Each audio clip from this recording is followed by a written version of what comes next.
지금 민주당과 한동훈 법무부 장관의 신경전 새해가 됐는데도 좀 계속되고 있습니다. 이번에는 괴이하다 이 표현을 두고 설전이 벌어졌는데요. 직접 듣고 오시겠습니다. 돈 봉투 부스럭거리는 소리까지도 그대로 녹음되어 있습니다. 뭐저 이상한 소리가 자꾸 들리는데 이 김남국은 돈 봉투 받는 소리 같은데 아닌가? 국민들이 이거 보고 정말 웃으셨을까요? 저는 하나도 웃기지 않다고 생각합니다. 이건 그냥 괴이할 뿐이죠. 뭐랄까요, 이게 한편의 연극을 보는 듯한 그런 좀 느낌이 듭니다. 대한민국이라는 무대에서 사실 주인공은 윤석열 대통령 아니겠습니까? 한동훈 장관 사실 조연이죠. 조연이 주인공의 역할을 대신하는 그런 거 아닌가? 이런 생각이 좀 듭니다. 대한민국 역사에서 한 번도 보지도 듣지도 못했던 장관의 모습이고 그래서 저는 한동훈 장관이야말로 정말 가장 괴이한 장관이다. 네, 지금 서로 괴이하다 이렇게 얘기를 하고 있는데 장관 발언을 소재로 상황극을 벌이면서 이제 조롱한 민주당을 비판하는 분도 있고요. 또 매번 현안마다 이렇게 부딪히는 장관을 비판하는 목소리도 있는데 어떻게 보십니까? 그러니까 저 연극무대가 원래는 대통령실 정문 앞에 만들어져 있었죠. 그 연극무대가 잘 사용되다가 MBC와의 충돌 이 과정에서 폐쇄가 돼버리지 않았습니까? 그러고 나서 도어 스태핑이 없어졌고 그날의 어떤 주요 뉴스를 공급하던 주요 원천이 하나 사라졌는데 그다음에 이제 기자들이 한동훈 장관에 갔는데 매일 아침에 보통 이제 장관들이 꼭 필요한 말이 있을 때 한마디 정도만 하고 나머지는 발언을 안 하거든요. 그럼 이제 뉴스가 안 되니까 넘어가는데 한동훈 장관이 매일 아침 도어 스태핑만큼의 충격을 줄 수 있는 거듭 야당에 대한 공격적인 발언들을 내놓으니까 기자들이 자꾸 관심을 가지게 되고 그러다 보니까 대통령이 하던 국민 소통을 지금 한동훈 장관이 이어서 도어 스태핑 하는 것처럼 돼버렸습니다. 그리고 이분이 매일 하시는 말씀이 이렇게 자꾸 돌고 있는데 그러니까 이분이 법무부 장관으로서 자기가 일을 하는 과정에서 생기는 일이면 좀 뭐 그럴 수 있다라고 생각하거든요. 근데 이건 누가 봐도 정치인의 발언이고 누가 보아도 진영 간의 대결의 국면으로 보여지는 그러니까 일국의 장관으로서 여야를 통틀어서 뭔가를 하려는 내가 이 일이 잘 되려고 하면 민주당하고 국민의힘을 설득해서 법안을 만들어야지라는 것이 아니라 저들은 저기다 내가 쏘겠다 오늘 누구 맞추는지 봐라 이재명 땅 이런 그림을 지금 한동훈 장관이 보여주고 있는 것이 이게 장관으로서의 업무일까요? 예. 이건 대통령도 이렇게는 안 하셨거든요. 네. 두 분 다 관심을 받는 분이다 보니까 말이 나올 때마다 기자들이 자꾸 이제 또 반응을 물어보다 보니까 이게 계속 또 꼬리를 무는 이런 측면도 없잖아 있는 것 같은데 대한민국이란 무대에서 주인공은 윤석열인데 조연이 주연을 대신하는 것 같다 이런 김의겸 의원이 이런 지적을 했거든요. 예, 뭐 대한민국이라는 무대 주연은 국민인데 우리 정치권에서는 아무도 그렇게 생각 안 하는 것 같고요. 근데 이제 뭐 장관인데 들어갈 때 물어보면 저는 질문 회피하는 것보다 묻는 거에는 답변할 수 있다고 생각합니다. 그게 뭐 나쁜 건 아니거든요. 그러니까 지금 이제 이 괴이하다라는 얘기도 한동훈 장관 본인에 관한 거예요. 이게 예를 들면 한동훈 장관과 아무 상관없는 정쟁인데 여야가 싸우고 있는데 갑자기 한동훈 장관이 참전하고 이런 건 아니거든요. 이제 본인이 체포동의안 제안 설명을 하는 과정에서 이제 뭐 돈봉투 소리니 뭐니 이렇게 나오니까 하는 것 같고요. 그러니까 저는 이게 어찌 보면 한동훈 장관의 복이라고 생각합니다. 복이다. 네. 예. 저는 이제 민주당 내에 이 한동훈 선거대책본부가 계속적으로 가동이 되고 있다. 그리고 지금 이렇게 되면은요 민주당에서도 한동훈을 놓을 수가 없어요. 왜냐하면 한동훈을 때려야지 장사가 되거든요. 언론에도 많이 나오고 지지층에서도 좋아합니다. 근데 그렇게 되면 반대로 한동훈이라는 사람의 존재감이 계속 높아지거든요. 그게 이제 앞으로 한동안 이제 지속이 될 걸로 보이고요.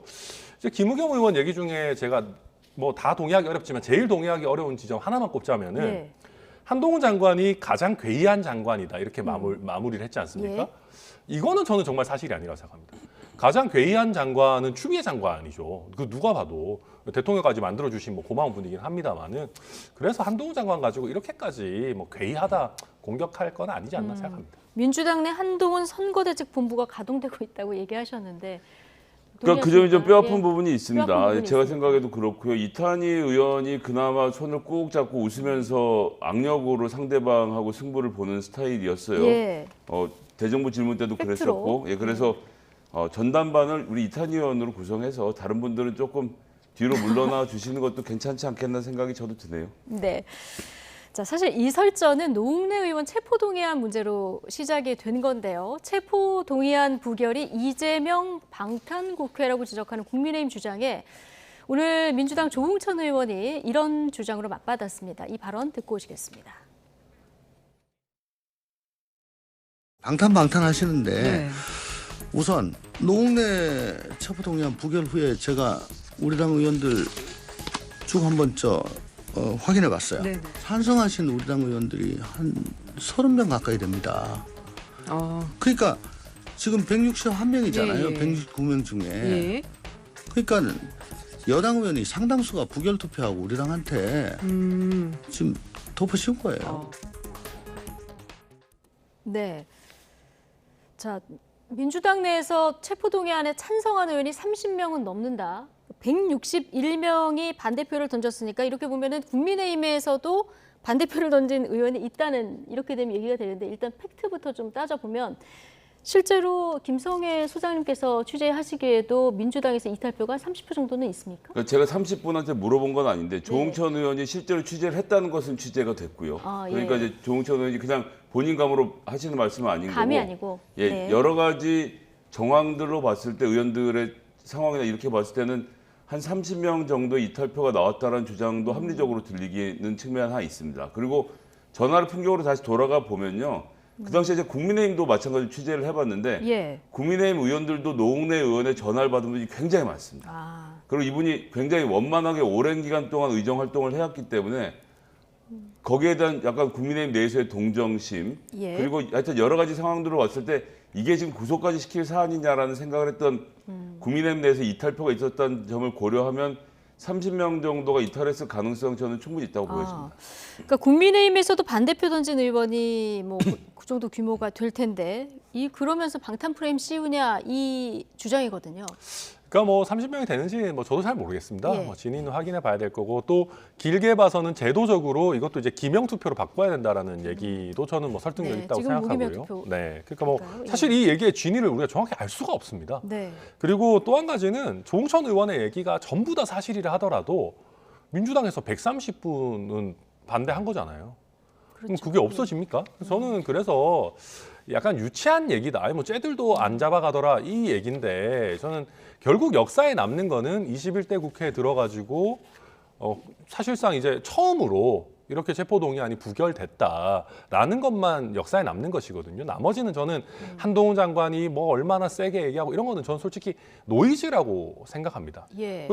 그리고 아주 근본적으로 놓고 봐서 21대 국회 들어와서 국민의힘 의원, 뭐 민주당 의원, 무소속 의원 다 잡혀갔는데 이 사람들과 노웅래 의원이 뭐가 그럼 근본적으로 다르냐? 저는 여기에 확실하게 대답할 수 있는 사람 별로 없다라고 보거든요. 예. 그런 면에서 이건 어떤 얘기를 하든 뭐 노웅래 의원이 뭐 교우 관계가 좋고 뭐 이런 얘기를 다 떠나서 네. 저는 어찌 됐든 방탄 프레임이 작동한 거 아닌가 그렇게 생각됩니다. 이건 사실 하나 더 봐야 되는 것이 있는 것이 거꾸로 계산을 해야 됩니다. 국민의힘의 110에다가 얼마를 붙이면 가결을 할 수 있느냐로 보면 민주당에서 30명 이상이 이탈할 경우에는 가결이 될 수도 있는 상황. 즉 국민의힘이 똘똘 뭉쳐 있는 상태에서 민주당의 이탈표가 들어오면 예. 이 방탄 국회를 가결시킬 수 있는 충분한 힘이 있기 때문에 이것은 뭐 민주당에서 130명이 찍었다 이렇게 볼 문제가 아니라 넘어온 표가 국민의힘하고 합쳐져서 혹은 뭐 다른 투표수도 마찬가지고요. 예. 그래서 30명이 갖고 있는 위력은 생각보다 크다는 점은 같이 고려를 하셔야 됩니다. 그 정도 좀 봐야 된다. 아니 근데 국민의힘에서도 이거 어차피 부결될 거라고 생각하고 여기 안 온 사람들도 많았어요. 뭐 어디 해외가 있고 막 지역구가 있고 그래서 뭐 그렇게 단순하게만 생각할 수 있는 문제는 아니다고 봅니다. 본회의가 있었는데. 그러니까요. 뭐 저도 의원은 아니니까요. 네.